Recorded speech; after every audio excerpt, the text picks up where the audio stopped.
हमारे असलाफ ने फरमाया घरों में अजान दिया करो, बलाएं भाग जाती हैं। घरों में अजान पढ़ा करो, वबाएं घरों से निकल जाती हैं, शयातीन निकल जाते हैं। और कब्रिस्तान में जब किसी को दफन करके आओ, अजान पढ़ा करो कि कब्र की वहशत दूर हो जाती है। बड़ी फजीलतें अजान की। जब अजान पढ़ी जाती है बलाएं और वबाएं सब भाग जाती हैं। अच्छा, आपने महसूस किया होगा आमतौर पर 5 नमाजों में भी और खास तौर पर सुबह की नमाज में फजर की जब अजान होती है, कई लोग ये मालूम भी करते हैं कि सुबह को जब फजर की अजान होती है तो जैसे इधर मुअज्जिन कहते हैं अल्लाहु अकबर, वैसे कुत्ते भौंकना शुरू कर देते हैं, जोर जोर से कुत्ते रोना शुरू कर देते हैं। क्यों रोते हैं आखिर, क्यों बोलते हैं आखिर, क्या सबब है, रीजन क्या है? चलिए आज मैं आपके गोश गुजार करता हूं और बताता हूं कि आखिर रीजन क्या है जो कुत्ते बोलते हैं और रोते हैं। अल्लाह तबारक व तआला ने इंसान को अशरफ बनाया, अशरफुल मखलूकात का खिताब अता फरमाया, सारी कायनात के अंदर तमाम मखलूकात में अफजल बनाया। मगर फिर भी मेरे अजीजों याद रखना, यहां किसी को मुकम्मल जहां नहीं मिलता, कहीं जमीन तो कहीं आसमान नहीं मिलता। इंसान को अशरफ बनाया, मगर जानवरों को अल्लाह ने एक चीज ऐसी अता फरमाई कि वो इंसानों के पास मौजूद नहीं है। और वो चीज क्या है कि इन जानवरों को, कुत्ता बिल्ली वगैरह ये जानवर जो हैं, इन्हें अल्लाह ने ये सिफत दी है कि इन्हें खबीस बलाएं वबाएं सब नजर आती हैं, इन जानवरों को नजर आती है। अब जैसे ही अजान शुरू होती है तो हमारे बुजुर्गों ने तो हमें यही सिखाया कि अजान जब पढ़ी जाती है तो शैतान भागता है, हुजूर की हदीस है। और फरमाया कि घरों में अजान पढ़ो, बारिश जब बहुत ज्यादा हो और उसकी वजह से दुश्वारियां और दिक्कतें पैदा होने लगे तो अजान पढ़ो, बारिश रुक जाती है, तूफान आए तो अजान पढ़ो। यानी जब भी कोई मुश्किल आए तो अजान पढ़े। आज लोग अपने घरों का किस्सा बार बार हमारे पास फोन कर करके कहते हैं जी घर में बरकत नहीं हो रही है, परेशान है, कारोबार नहीं चल रहा, दुकान नहीं चल रही। मैं नुस्खा बता रहा हूं मेरे अजीजों, अजान पढ़ो जहां भी कोई दिक्कत है। कहते हैं किसी ने बंदिश करवा दी, कोई बंदिश काम नहीं करेगी, मुसलसल अजान पढ़ते रहो। 40 रोज तक पढ़ो मुसलसल अजान, पहले 7 रोज तक पढ़कर देखो, 7 ही रोज में इंशाअल्लाह आप देखेंगे सारी बलाएं वबाएं भाग जाएंगी। तो मेरे अजीजों अजान पढ़ा करो, अजान से सारी वहशतें दूर हो जाती हैं, बलाएं भाग जाती हैं, वबाएं भाग जाती हैं। अजान को अपने मामूल में शामिल कर लो, अजान जरूर पढ़ा करो, घर के अंदर पढ़ा करो, मस्जिदों से अजान की आवाज आए तो उसका जवाब दिया करो। ये बलाएं वबाएं भागती हैं मेरे अजीजों, हमें तो नजर नहीं आती मगर जानवरों को, कुत्तों को नजर आती हैं। ये रात में जो वबाएं, जो बलाएं बस्तियों में, आबादियों में घूमती हैं, ये इंसानों को नजर नहीं आती हैं। ये शयातीन जो घूमते हैं ये इंसानों को नजर नहीं आते। ये खबीस जिन्नात जो काफिर जिन्नात खबीस होते हैं वो घूमते हैं, वो इंसानों को नजर नहीं आते मगर इनको नजर आते हैं। और जैसे ही सुबह में फजर की अजान होती है, जैसे ही मुअज्जिन अल्लाहु अकबर कहता है, अल्लाहु अकबर के कलिमात जैसी फजाओं में बुलंद होते हैं, वैसे वबाएं भागने लगती हैं, वैसे ये तमाम बलाएं भागने लगती हैं, तमाम शयातीन भागने लगते हैं, तमाम खबीस भागने लगते हैं। और जानवर इनको भागता हुआ देखते हैं, कुत्ते इनको देखा करते हैं। जब ये भागते हैं तो ये रो रो के लोगों को बताते हैं, ये रो रो के लोगों को गोया आगाह करना चाहते हैं, ए अल्लाह के बंदो देखो अजान हो रही है, ये तमाम खबीस शयातीन भाग रहे हैं, तुम अपने बिस्तरों से उठ कर आओ और अल्लाह के घर को आबाद करो। अब ये जबान से तो हमारी तरह बोल के हमें बता नहीं सकते, तो ये रोते हैं, बोलते हैं और इंसान को, गाफिल इंसान को जगाने की और बेदार करने की कोशिशें करते हैं। अजान होती है, बलाएं भागती हैं। अजान की बड़ी फजीलत है और अजान की फजीलतों पे अगर हम बात करने लगे तो गौर करें आप। अजान की स्टार्टिंग, अजान की इब्तिदा पे बात करते हैं। कैसे शुरू हुई अजान? जब मदीना हिजरत करके मुसलमान आए, मेरे आका तशरीफ लाए, जब मक्के को छोड़ दिया, मदीने को अपना मस्कन बना लिया, मदीने में आकर रहने लगे। जब मस्जिद नबवी शरीफ को बनाया गया, जब मस्जिद तामीर की गई, अब मसला यह था कि लोगों को वक्त पर कैसे बुलाया बुलाया जाए, लोगों को कैसे आगाह किया जाए कि नमाज का वक्त हो गया है। तो तजवीजें पेश की, सहाबा ने तजवीजें पेश की जा रही हैं। मौला अली मुश्किल कुशा दामाद पैगंबर जनाब हजरत अली रज़ी अल्लाह ताला अन्हु, आपने आका की बारगाह में तजवीज पेश की, या रसूल अल्लाह, क्यों ना कुछ खास कलिमात हो जिन्हें पुकारा जाए, लोग सुनकर नमाज के लिए मस्जिद में आ जाए। मेरे आका ने इस तजवीज को पसंद फरमाया और ये तजवीज मौला अली ने पेश की, मेरे आका ने पसंद भी फरमाया। लेकिन एक और सहाबी है मेरे आका के, हजरत अब्दुल्ला इब्न ज़ैद, वो आका की बारगाह में अर्ज करने लगे, या रसूल अल्लाह, मैंने एक ख्वाब देखा है। आका, मैंने ख्वाब में देखा सब्ज रंग का लिबास पहने हुए एक बुजुर्ग है, उनके हाथ में नाकूस है। मैंने अर्ज किया ये मुझे दे दीजिए, मैं इसको खरीदना चाहता हूँ। वो कहने लगे किस लिए? मैंने कहा कि मैं इससे लोगों को अजान, इससे लोगों को नमाज के लिए बुलाऊंगा। तो उन्होंने कहा मैं इससे भी ज्यादा बेहतर तुम्हें कलिमात सिखा दूंगा। अल्लाह अकबर कबीरा, उन्होंने कलिमात सिखाए। कौन से कलिमात सिखाए मेरे अजीजों? उन्होंने यही अजान के कलिमात सिखाए, अल्लाहु अकबर अल्लाहु अकबर अल्लाहु अकबर अल्लाहु अकबर अशहदु अल्ला इलाहा इल्लल्लाह। ये मुकम्मल अजान के कलिमात सिखाए। उसके बाद में वो रुखसत हो गए। अब मेरे आका की बारगाह में जैसे ये ख्वाब बयान किया, मेरे मुस्तफा करीम खुश हुए। हजरत उमर फारूक आजम रज़ी अल्लाह ताला अन्हु अर्ज करने लगे, या रसूल अल्लाह, एक रात पहले मैंने भी यही ख्वाब देखा है। आका, मुझे भी यही ख्वाब नजर आया। मेरे आका मुस्कुराए, खुश हो गए। मेरे मुस्तफा करीम ने फरमाया, ए अब्दुल्ला इब्न ज़ैद, ये कलिमात हमारे बिलाल को सिखा दो, ये कलिमात हमारे बिलाल को सिखा दो, बिलाल अजान पढ़ा करेंगे। तो बिलाल हबशी रज़ी अल्लाह ताला अन्हु, मेरे मुस्तफा के प्यारे सहाबी, उन्हें ये कलिमात सिखाए। और जब उन्होंने ये कलिमात सीख लिए तो मस्जिद नबवी शरीफ के बराबर से एक मकान था, एक घर था, उसकी छत पे खड़े होकर हजरत बिलाल ने पहली अजान पढ़ी। मदीने की फजाओं में जब वो अजान की आवाज गूंजी है, मदीने के अंदर जब वो अजान की आवाज गूंजी है, अल्लाह अकबर कबीरा, वो खुश इल्हानी के साथ में अजान पढ़ी गई है। वो शीरी दहानी थी जनाब बिलाल हबशी के पास में कि सारे लोग अजान की आवाज को सुनकर फौरन दौड़कर मस्जिद में चले आए। जब जब भी जनाबे बिलाल अजान पढ़ा करते थे, लोग सुनते थे, फौरन चले आते थे। वो कशिश थी आवाज में, वो अंदाज खूबसूरत था, लोग सुनते थे, फौरन मस्जिद में चले आते थे। मुस्तफा की मस्जिद में आकर आका की इक्तिदा में नमाज पढ़ा करते थे। अल्लाह अकबर कबीरा। तो बिलाल हबशी वो है जिन्होंने पहली अजान पढ़ी, और जब अजान पढ़ी है तो मेरे मुस्तफा करीम खुश हो गए। इमामुल अंबिया ने फरमाया, ताजदारे मदीना ने फरमाया, ए बिलाल, तुमने आज मस्जिद नबवी को मुकम्मल कर दिया है। हजरत बिलाल ने पहली अजान पढ़ी। और ये हजरत बिलाल हबशी के ताल्लुक से जो झूठे वाकयात हैं ना, जो कव्वाल आपको सुनाते हैं, ये सब झूठे वाकयात के जब तक हजरत बिलाल की आवाज में, उनके जो है जबान में लुकनत थी, तो लोगों ने आका की बारगाह में शिकायत की। हुजूर ने कहा कि दूसरे आदमी को मुंतखब करो। दूसरे किसी शख्स को मुंतखब किया गया कि फजर की अजान ये पढ़ेंगे। तो रात खत्म नहीं हुई, करवटें बदलते बदलते थक गए लोग, रात खत्म नहीं हुई जब तक बिलाल हबशी ने अजान न पढ़ी, सुबह न हुई। ये सब झूठी बातें हैं, हकीकत से इनका कोई ताल्लुक नहीं है, सच्चाई से इनका कोई वास्ता नहीं है। सच्चाई यह है कि जिसे मेरे आका ने चुन लिया अजान के लिए, जिसे मेरे आका ने पसंद किया हो, उसके अंदर कोई खामी नहीं हो सकती है, उसकी अजान में कोई कमी नहीं हो सकती है। मेरे मुस्तफा ने जनाब बिलाल हबशी को चुना है मुस्तफा ने, तो कमी कैसे हो सकती है? अल्लाह अकबर कबीरा। यहीं पर बात महदूद नहीं रहती है। इधर मेरे आका ने अपना मुअज्जिन बना लिया, और उसके बाद में फिर मेरे मुस्तफा करीम ने जब फतेह मक्का का मौका आया, जब काबे के अंदर से बुतों को निकाल के फेंका गया, मेरे आका के हाथ में छड़ी है, मेरे मुस्तफा बुतों को तोड़ रहे हैं, कुरान मजीद की आयत पढ़ रहे हैं, कुल जाअल हक़ व ज़हक़ल बातिल इन्नल बातिल कान ज़हूक़ा। हुजूर कुरान की आयत पढ़ रहे हैं, बुतों को तोड़ते हुए जा रहे हैं। मेरे आका कुरान की आयत पढ़ते जा रहे हैं, जिसका तर्जुमा यह है, ए महबूब आप फरमा दीजिए, बेशक हक आया, बातिल भागा, और बातिल को एक न एक दिन भागना ही था। मेरे हुजूर बुतों को तोड़ते चले गए, सारे बुतों को निकाल दिया गया। अल्लाहु अकबर कबीरा। बुत निकाल कर फेंक दिए गए। अब मेरे आका ने जनाब बिलाल हबशी को काबे की छत पे खड़ा कर दिया।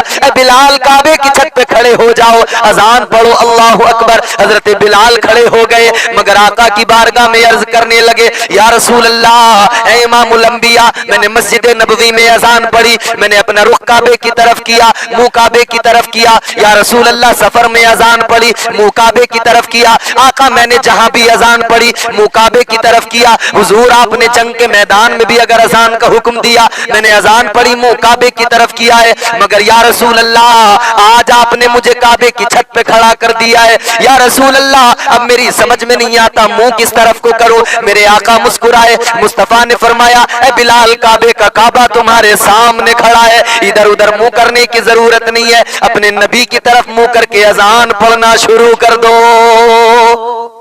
मेरे मुस्तफा ने फरमाया, बिलाल, मैं हूं तो सही काबे का काबा। इसीलिए मेरे इमाम ने, ताजदारे बरेली ने, इमाम अहले सुन्नत ने ऐलान कर दिया, हाजियों आओ शहनशाह का रोजा देखो, हाजियों आओ शहनशाह का रोजा देखो, काबा तो देख चुके, काबे का काबा देखो।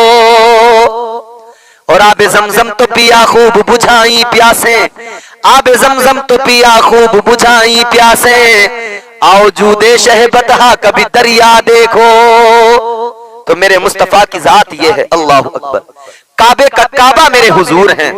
तो बिलाल हबशी ने काबे की छत पे जब अजान पड़ी है तो रुख मेरे मुस्तफा की तरफ किया है, मुंह मेरे आका की तरफ किया है। ये अजान की फजीलत है मेरे अजीजों। और अजान की फजीलत के मुतालिक फरमाया गया कि अजान पढ़ने का सवाब अगर किताबों में लिख दिया जाता या बता दिया जाता, ये इल्म अगर लोगों को हो जाता कि अजान पढ़ने पर कितना सवाब मिलता है, तो लोग एक दूसरे से झगड़ा करते कि अजान मैं पढ़ूंगा, अजान मैं पढ़ूंगा। अजान की फजीलत यह है। अच्छा, अजान का फलसफा क्या है? जब अजान शुरू होती है तो क्या कहा जाता है? अल्लाह अकबर, अल्लाह अकबर। मतलब अल्लाह सबसे बड़ा है, अल्लाह सबसे बड़ा है। तो मतलब ये हुआ अल्लाह तेरे कारोबार से भी बड़ा है, अल्लाह तेरे बाल बच्चों से भी बड़ा है, अल्लाह तेरी इमारत से, तेरे कारोबार से, तेरे माल से, तेरी औलाद से सबसे बड़ा है।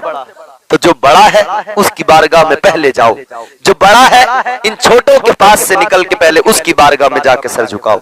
अच्छा, अजान के लिए, अजान जो है वो नमाज के लिए बुलाने के लिए है, एक बुलावे के लिए है, ये एक सदा है बुलाने के लिए।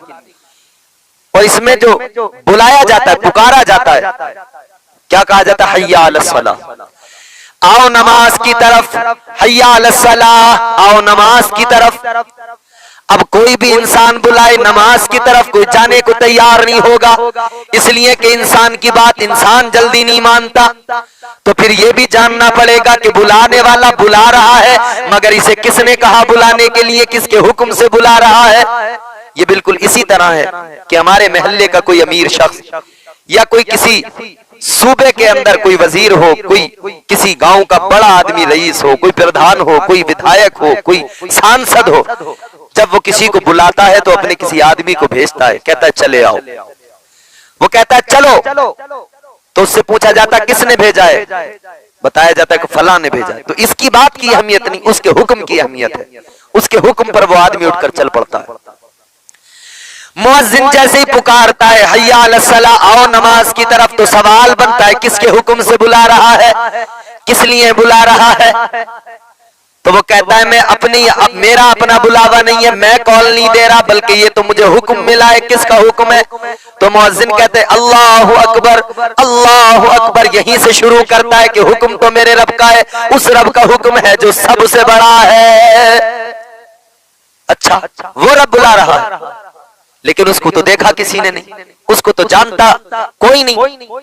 इतना जानते हैं कि वो खुदा है, देखा तो नहीं। कैसे जानते हैं? वो भी है, एक देखने वाले का कहा मान लिया है, एक देखने वाले का कहा मान लिया है, बिन देखे हमने तुझको खुदा मान लिया है। तो मानते हैं, देखा नहीं है। देखा तो मेरे हुजूर ने, तो कहा खुदा के हुक्म से बुला रहा है, लेकिन खुदा को तो देखा नहीं। तो मुअज्जिन कहता है अशहदु अल्ला इलाहा इल्लल्लाह, वो खुदा कि उसके सिवा कोई इबादत के लायक नहीं है, उसकी अजमत को बयान किया जाता है, किबरियाई को बयान किया जाता है, उसकी अहदियत और समदियत को बयान किया जाता है। वो रब के उसके अलावा कोई इबादत के लायक नहीं है, वही मुस्तहिक इबादत है। का ठीक है, वो अल्लाह सबसे बड़ा, सबसे ताकतवर, वही मुस्तहिक इबादत, उसके सिवा कोई इबादत के लायक नहीं। लेकिन ये बता के ये सब बताया किसने? तो कहा जाता है अशहदु अन्ना मुहम्मदर रसूलुल्लाह, कि ये बताया है उस रसूल ने जिसे अल्लाह ने अपना महबूब बना के भेजा है, रहमत बना के भेजा है। ये स्टार्टिंग है अजान की, ये इब्तिदा है अजान की। फिर कहा जाता है हय्या अलस सलाह, आओ नमाज की तरफ। तो कोई भी इंसान जब किसी काम के लिए जाएगा, कहीं पर भी जाएगा, तो वो अपना फायदा सोचता है। अब जाने वाले के दिल में ये ख्याल आता है मैं जाऊंगा, मुझे मिलेगा क्या, फायदा क्या होगा? तो फौरन जवाब में फायदा भी बताया जाता है, फौरन दूसरे कलमे में फायदा बताया जाता है, हय्या अलस सलाह, आओ नमाज की तरफ। फायदा क्या होगा? तो फायदा भी सुन लो। फरमाया गया हय्या अलल फलाह, हय्या अलल फलाह, तुम आकर तो देखो, कामयाबियां तुम्हारे कदम चूम लेंगी, फायदे इतने मिलेंगे तुम गिन नहीं पाओगे। नमाज को आओगे, कामयाबी तुम्हारा मुकद्दर बन जाएगी, तुम सर झुकाने आओगे, कामयाबी तुम्हारे दरवाजे पे दस्तक देने लगेगी। तुम कामयाबी चाहते हो, तरक्की चाहते हो, फलाह चाहते हो, तो नमाज के लिए आ जाओ। तो गोया नमाज के सिवा कामयाबी का कोई दूसरा रास्ता है ही नहीं। कामयाबी अगर चाहते हो, तरक्की अगर चाहते हो, तो फिर तुम्हें नमाज में आना पड़ेगा, सर को झुकाना पड़ेगा। एहसानात को याद कर लेना, परवरदिगार की अताओं को याद कर लेना, कितना प्यार किया करता है खुदा, कितने फजल हैं अल्लाह तबारक व तआला के, कितने एहसानात हैं खुदा के। ए लोगों जरा गौर करो, ये सांस आती है जाती है, करम परवरदिगार आलम का है। जिंदगी सही सलामत चल रही है, ये करम अल्लाह तबारक व तआला का है, तुम्हारे मेरे खुदा का करम है। और हम तो ये कहते हैं गर्दिश में कहां उसके मुकद्दर का सितारा हो, जिसको मयस्सर तेरी रहमत का सहारा। तन्हा है, अकेला है, तू यकता है, अहद है, गैरत तेरी करती नहीं शिरकत को गवारा। हक ये है कि तुझ बिन कोई माबूद नहीं है तेरे सिवा कौन मददगार हमारा। वाह वाह माशाअल्लाह, सुभान अल्लाह। कौन? अब रब के करम देखें, रब की अताएं देखें। बहुत अच्छा। जब हमें कोई बीमार होता है, भाई आप मेरी बात समझ तो रहे ना, बात समझ में आनी चाहिए। मैं ये भी नहीं कहता आपसे कि आप शोर ही मचाते रहो। देती है, सांस लेने में आसानी होती है। एक मशीन है जिसे कहते हैं बाईपाइप मशीन। अगर बंदे को सांस नहीं आता हो, बीमार की हालत ज्यादा खराब हो, अगर फेफड़े इस लायक नहीं है कि सांस सलीके से आ सके, मशीन लगाई सांस आने लगा, मशीन लगाई सांस सलीके से आने लगा। हाजी साहब को वेंटिलेटर पर रख दिया गया, बाईपाइप मशीन भी लगा दी गई, ऑक्सीजन भी दिया जा रहा है। एक दिन गुजर गया मेरे अजीजों, दूसरा दिन गुजर गया, तीसरा दिन भी गुजर गया, 3 दिन गुजर गए, तबीयत को भी आराम आ गया। चौथे दिन डॉक्टर ने कहा हाजी साहब अब छुट्टी लेकर घर चले जाओ, आते रहना, दिखाते रहना, दवाई लेके जाते रहना, अपने घर पे रहना, आराम करना, दवाई खाते रहना। हाजी साहब की छुट्टी की गई, हॉस्पिटल से डिस्चार्ज किया गया। तो फिर डॉक्टर ने एक बिल भी बना के दिया, 1 लाख रुपए का बिल बना के दिया। बिल का पर्चा हाजी साहब ने जैसे ही देखा, बिल का पर्चा देखा तो आंखों में आंसू आ गए, बिल का पर्चा देखा तो रोने लगे। डॉक्टर कहने लगा हाजी साहब बात क्या है? बिल का पर्चा देखा तो रोने लगे, शायद मैंने आपकी हैसियत से ज्यादा बिल बना दिया, शायद आपकी हैसियत से ज्यादा बिल हो गया, इसीलिए आप बिल का पर्चा देखकर रोने लगे, इसीलिए आपकी आंखों में आंसू आ गए।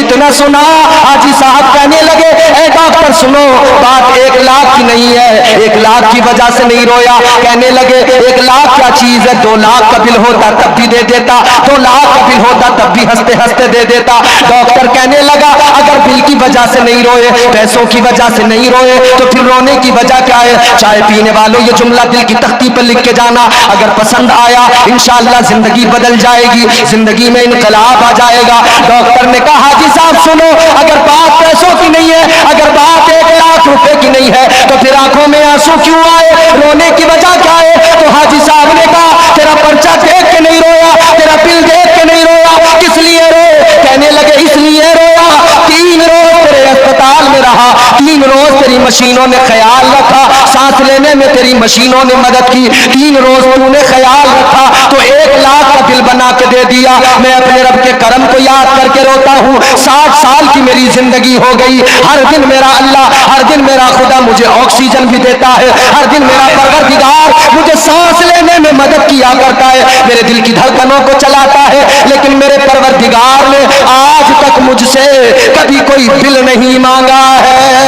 सुभान अल्लाह, सुभान अल्लाह, नारे तकबीर, नारे रिसालत, वाह वाह वाह। बोलो ये अल्लाह का करम नहीं तो क्या है? बहुत अच्छा। ये उसकी अताएं नहीं तो क्या? ये उसके एहसानात नहीं तो क्या?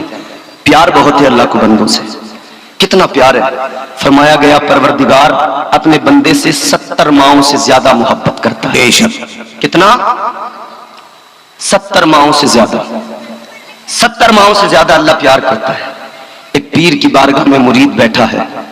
पीर ने मुरीद से कहा था, ए मुरीद ये बता, अगर मैदान महशर में परवरदिगार तेरा फैसला तेरी माँ के हवाले कर दे, तेरा फैसला तेरी माँ पे छोड़ दे, तो बता तेरी माँ तेरे हक में क्या फैसला करेगी? बता तेरी माँ तुझे जन्नत में भेजेगी या दोजख में भेजेगी? माँ तो बहुत प्यार करती है ना, माँ तो बड़ी मोहब्बत करती है ना। माँ की ममता के समंदर की गहराई को नापा नहीं जा सकता। मुनव्वर राना ने कहा, बुलंदियों का बड़े से बड़ा निशान छुआ।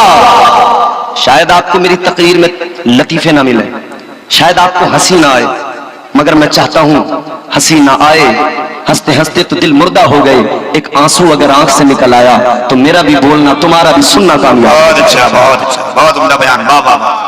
बरगे हिना पे लिखता हूँ मैं दर्द दिल की बात, शायद के रफ्ता रफ्ता लगे दिल रुबा के हाथ। अंदाजे बयां गर्चे बहुत शौक नहीं है, शायद के तेरे दिल में उतर जाए मेरी बात। क्या है माँ? मुनव्वर राना ने कहा, बुलंदियों का बड़े से बड़ा निशान छुआ, बुलंदियों का बड़े से बड़ा निशान छुआ, उठाया गोद में माँ ने तब आसमान छुआ। माँ बड़ी मोहब्बत करती है, बड़ा प्यार करती है। माँ भी, माँ बनने से पहले एक लड़की थी ना, शादी होने से पहले एक लड़की थी ना जो बहुत इतरा के चलती थी, जो बहुत लहरा के चलती थी। मगर शादी हुई, शिकम में बच्चा आया, उसने इतराना छोड़ दिया, उसने लहराना छोड़ दिया। किस लिए? अब शिकम में बच्चा आ चुका है। एक एक कदम बड़े कायदे से रखती है, एक एक कदम बड़े सलीके से रखती है। अब उसे फिक्र अपनी नहीं है, अब फिक्र अपने बच्चे की है, मेरे बच्चे को तकलीफ न पहुंच जाए। ये माँ की ममता है मेरे अजीजों। माँ के शिकम में बच्चा आया, माँ एक एक कदम कायदे से रखने लगी, एक एक कदम माँ ने कायदे से सलीके से रखना शुरू कर दिया। मेरे बच्चे को तकलीफ न पहुंच जाए, मेरे बच्चे को तकलीफ न पहुंच जाए। 9 महीने तक माँ ने शिकम में रखा, 9 महीने मुकम्मल हुए, विलादत का वक्त आया, फिर दर्द होने लगा। हर दर्द को, तकलीफ को सहती रही, हर दर्द को बर्दाश्त करती रही। चीखें इसकी निकलती रही हैं, चीखों को इसने बर्दाश्त किया है, हर तकलीफ को सहा है। और जब बच्चे की विलादत हुई है, जब बच्चा दुनिया में आया, जब इसे बच्चे का चेहरा दिखाया गया, अपने दर्द भूल गई, अपनी तकलीफों को भूल गई, अपनी चीखों को भुला दिया। बच्चे को देखा, मुस्कुराने लगी, बच्चे को देखा, बच्चे पे प्यार आने लगा। बच्चा मुस्कुराया, ये भी मुस्कुराई, वो रोया तो ये भी रोने लगी। उसकी खुशी को अपनी खुशी बना लिया, बच्चे के गम को अपना गम बना लिया। ये एक माँ की ममता है मेरे अजीजों, ये एक माँ का प्यार है। मुरीद ने पीर से कहा, ए हजरत, माँ तो बड़ा प्यार करती है, माँ तो बड़ी मोहब्बत करती है, माँ का प्यार ये है। कहने लगा, माँ को अगर अल्लाह ने इख्तियार दिया, माँ के अगर सुपुर्द फैसला कर दिया, माँ अगर चाहे जन्नत में भेजे, दोज़ख में भेजे, अगर अल्लाह ने ये इख्तियार माँ को दिया तो माँ हर हाल में जन्नत में भेजेगी, दोज़ख में नहीं भेजेगी। हक है, हक। क्योंकि माँ कभी औलाद को तकलीफ में नहीं दे सकती। कहने लगा, मेरी माँ मुझे हर हाल में जन्नत में भेजेगी, दोज़ख में नहीं भेजेगी, इसलिए कि माँ से बच्चों की तकलीफ नहीं देखी जाती। जिस माँ से जरा सा दर्द नहीं देखा जाता, वो औलाद को दोज़ख में कैसे देखेगी। कहने लगा, हजरत, अगर अल्लाह ने माँ को इख्तियार दिया, माँ हर हाल में जन्नत में भेजेगी। इतना सुना तो पीर की आंखों में आंसू आए, रोकर कहने लगे, कितना नादान है तू। एक माँ है जिसने पैदा किया, उस माँ की ममता है, उस माँ की मोहब्बत पे तुझे एतमाद है, उस माँ के प्यार पे तुझे भरोसा है। तू माँ की ममता पे भरोसा करके कहता है, मेरी माँ मुझे दोज़ख में नहीं भेजेगी। एक माँ के प्यार पे तुझे भरोसा है, तो उस रब के प्यार पे भरोसा क्यों नहीं करता है, जो परवरदिगार एक माँ के बराबर नहीं 70 माँओं से ज्यादा प्यार करता है। हाय हाय हाय, नारे तकबीर, नारे उस माँ से तुझे क्यों नहीं, उस एक माँ की ममता पे तो भरोसा है, उस रब की ममता पे, उसके प्यार पे भरोसा क्यों नहीं जो 70 माओं से ज्यादा प्यार करता है। उस रब से मोहब्बत करो, वो रब बड़ी मोहब्बत करता है। यहां हम नुकसान नफे की बातें करते हैं, दुनिया संवारने की बातें करते हैं, दुनिया बेहतर हो जाए हमारी, दुनिया खुशगवार बन जाए हमारी, फायदे की बातें करते हैं। हर ताजिर तिजारत में बड़े फायदे की बातें करता है। तिजारत करने वालों, फायदे की बातें करने वालों, जरा कुरान पढ़ो, फिर तुम्हें फायदा भी समझ में आएगा, नुकसान भी समझ में आएगा। कुरान ताकों में सजाने के लिए नहीं है, कुरान इसलिए नहीं कि तुम साल में एक मर्तबा रमजान में उठाकर उसकी तिलावत कर लो, अपने मरने वालों के लिए साले सवाब कर दो, हो गया काम। नहीं, कुरान तो दस्तूर हयात है, कुरान तो आईने जिंदगी है। ऐ मेरे अजीजों, चलो कुरान पढ़ते, कुरान सुनो और कुरान की मोहब्बत में जरा दिल लगा के पूरी ताकत से कह दो सुभान अल्लाह। सुभान अल्लाह। जिसे कुरान से मोहब्बत है बस वो बोले, बाकी खामोश रहे। कुरान से मोहब्बत करने वाले ऊंची आवाज में बोले सुभान अल्लाह। और मैं तो दुआ कर रहा हूं या अल्लाह, जो हाथ उठा के बोले, जो तेरी पाकी का ऐलान करे, या अल्लाह तेरा क्या जाता है करम करने में, इस रात में जो बोले, या अल्लाह उसे इसी साल अपनी माँ के साथ उम्रा नसीब फरमा दे। आमीन। वाह वाह वाह, इंशाअल्लाह इंशाअल्लाह। वाह वाह वाह। मैंने खुतबे के बाद जो आयत पढ़ी ना, सूरह मुबारक का पूरी मैंने तिलावत की, छोटी सी कुरान की सूरत है। परवरदिगार आलम ने फरमाया वल अस्र इन्नल इंसान लफी खुस्र इल्लल्लज़ीना आमनू व अमिलुस सालिहात। माशाअल्लाह। अल्लाह ताला क्या फरमाता है कुरान में? अल्लाह ने फरमाया वल अस्र, जमाने की कसम, जमाने की कसम। मुफस्सिरीन इकराम ने वल अस्र को, ये कुरान मजीद में वो आखिरी कसम है जो अल्लाह ने कुरान मजीद के 30वें पारे में जो आखिरी कसम उठाई है। वल अस्र, मुफस्सिरीन फरमाते वल अस्र से मुराद नमाज असर का भी वक्त है, क्योंकि ये भी अच्छा अल्लाह ताला ने कसम उठाई वल अस्र। कसम उठाने की जरूरत कब पड़ती है? ईमानदारी से आप खुद फैसला कर लें, कसम की सच्चे को जरूरत नहीं पड़ती, उसे जरूरत पड़ती है जिसकी बात पे एतबार नहीं किया जा रहा हो, यकीन दिलाने के लिए, एतबार दिलाने के लिए फिर कसम उठाई जाती है। मगर अल्लाह की बारगाह में आलम ख्याल में सवाल करें, अगर हम अल्लाह की बारगाह में आलम रोया में सवाल करें, मौला सबसे बड़ा सच्चा तू है, तुझसे बड़ा सच्चा कोई नहीं। या अल्लाह सच्चों से सबसे बड़ा सच्चा तू, तुझसे बड़ा सच्चा कोई नहीं। ये मेरे परवरदिगार इतना बड़ा सच्चा, फिर तुझे कसम उठाने की जरूरत क्या है?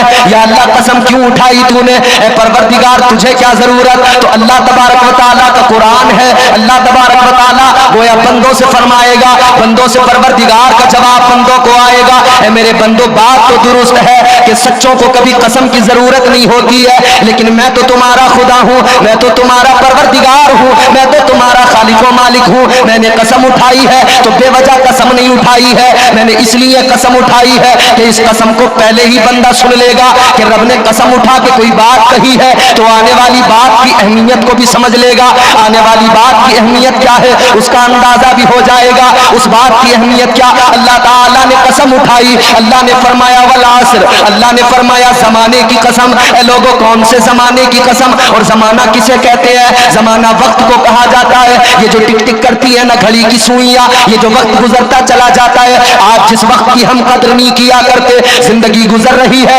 4-4 घंटे मोबाइल में वीडियो देखकर जो वक्त हमने बर्बाद कर दिया, फेसबुक चला के जो वक्त हम बर्बाद कर दिया करते हैं, अपनी जिंदगी का अहम वक्त हम बर्बाद कर रहे हैं। हमारी नई नस्ल को देखो हालत क्या है। अल्लाह अकबर, गौर करो, ये नौजवान तबका हमारा अल्लाह ने पैदा किया किस काम के लिए? अल्लाह ने जिम्मेदारियां क्या लगाई है? लेकिन हमारी नौजवान नस्ल वक्त को बर्बाद किए चले जा रही है। कोई क्रिकेट खेल के वक्त बर्बाद कर रहा है, कोई बैडमिंटन खेल के वक्त बर्बाद कर रहा है, किसी को देखो लूडो खेल के वक्त बर्बाद कर रहा है, किसी को देखो रातों में ड्रामे करके वक्त बर्बाद कर रहा है, किसी को देखो रात में 5-5 घंटे डीजे बजा कर नाच के वक्त बर्बाद कर रहा है। मेरी कौम के नौजवान, अल्लाह ने तुझे इसलिए पैदा नहीं किया था कि तू डीजे पे नाच के डीजे पे वक्त बर्बाद कर दे, लूडो में वक्त बर्बाद कर दे, तू सट्टा लगाने में वक्त बर्बाद कर दे, जुआ खेलने में वक्त बर्बाद कर दे। और अब तो जुआ भी नाम बदल बदल के खेला जा रहा है, सट्टा भी नाम बदल बदल के लगाया जा रहा है।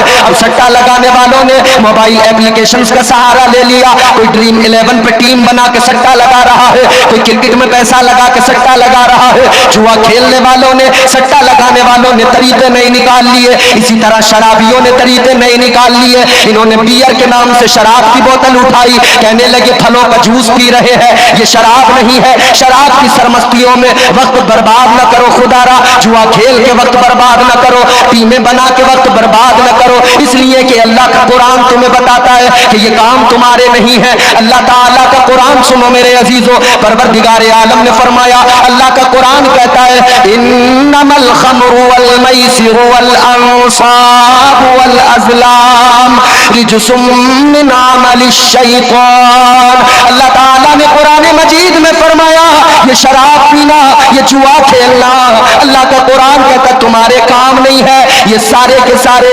शैतान के काम हैं। ऐ मेरी कौम के नौजवान, शैतान के काम न कर, करने हैं तो काम कर जिनसे तेरा खुदा राजी हो और मदीने वाले मुस्तफा राजी हो जाए। सुभान अल्लाह, सुभान अल्लाह, नारे तकबीर, नारे रिसालत, सुभान अल्लाह, माशाअल्लाह, बहुत अच्छा पैगाम। बात आपको समझ में आ रही है? मैं आपको इधर उधर की नहीं सुनाऊंगा, सिर्फ कुरान सुनाऊंगा, कुरान सुनते चले जाएंगे। अल्लाह ने फरमाया जमाने की कसम, जमाने की कसम।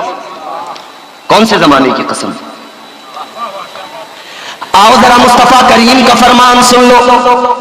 ताजदारे मदीना वाली कौनैन ने फरमाया, ताजदारे मदीना ने फरमाया सारे जमानों में बेहतर मेरा जमाना है। सुभान अल्लाह, बहुत हुजूर ने फरमाया सारे जमानों में बेहतर मेरा जमाना। कौन सा जमाना हुजूर का? कौन सा जमाना? मेरे आका ने फरमाया खैरुल कुरूनी करनी। ये जो करनी लफ्ज है ना, करनी, बस इसी को अगर आप गौर कर लें जमाना समझ में आ जाएगा। 4 हर्फ है, करनी 4 हर्फों से लिखा जाता है। पहला काफ, दूसरा रात, तीसरा नून, चौथा या। 4 हर्फ है ना। 4 हर्फों की निस्बत भी देख लो। मेरे मुस्तफा करीम ताजदारे मदीना वाली कौनैन के सहाबी, मुस्तफा के यारे गार यारे मजार सिद्दीक अकबर। नाम क्या? सिद्दीक। सिद्दीक की काफ इस करनी में है, उमर की रा इस करनी के रा में है, उमर की रा इसमें मौजूद, सिद्दीक की काफ इसके अंदर मौजूद, उस्मान गनी की या इसमें मौजूद, उस्मान, उस्मान की नून इसमें मौजूद, और मौला अली के नाम की या इसमें मौजूद। वाह! 4 मेरे आका के यार, और चारों यारों के नामों का आखिरी हर्फ इस करनी के अंदर मौजूद है। तो पता लग गया, ये हर्फ बताता है, ये लफ्ज बताता है कि मेरे मुस्तफा का जमाना सिर्फ वो जमाना न समझा जाए जो जमाना जाहिरी जमाना है, 63 साल जिंदगी है। लोगों उसको न समझना कि बस वो जमाना है आका का, बल्कि सिद्दीक अकबर का जमाना भी आका का जमाना, उमर फारूक आजम का जमाना भी आका का जमाना, उस्मान गनी का जमाना भी आका का जमाना, और मौला अली का जमाना भी मुस्तफा का जमाना है। बहुत अच्छा। अच्छा, मुसलमान कलमा पढ़ते हैं, आप सब कलमा पढ़ते हैं ना? पढ़िए जरा, अरे जोर से पढ़ो। कलमा पढ़ने पे कोई तुम्हें फांसी तो नहीं लगा देगा ना? पढ़ो, जोर से पढ़ो। ला इलाहा इल्लल्लाह, ला इलाहा इल्लल्लाह, ला इलाहा इल्लल्लाह, हो ला इलाहा इल्लल्लाह, मुहम्मद रसूलुल्लाह सल्लल्लाहु अलैहि वसल्लम। बहुत अच्छा। हम कलमा पढ़ते ला इलाहा इल्लल्लाह, अल्लाह के सिवा कोई माबूद नहीं, कोई इबादत के लायक नहीं। और इसका दूसरा फिक्रा मुहम्मद रसूलुल्लाह सल्लल्लाहु अलैहि वसल्लम। क्या माना? मुहम्मद अल्लाह के, ऊंचा बोलो, रसूल है, जोर से बोलो। अरे उनका कलमा पढ़ते हो ना, उनका नाम लेते हो ना, वो रसूल है। कैसे? कहने वाले ने बड़ी प्यारी बात कही।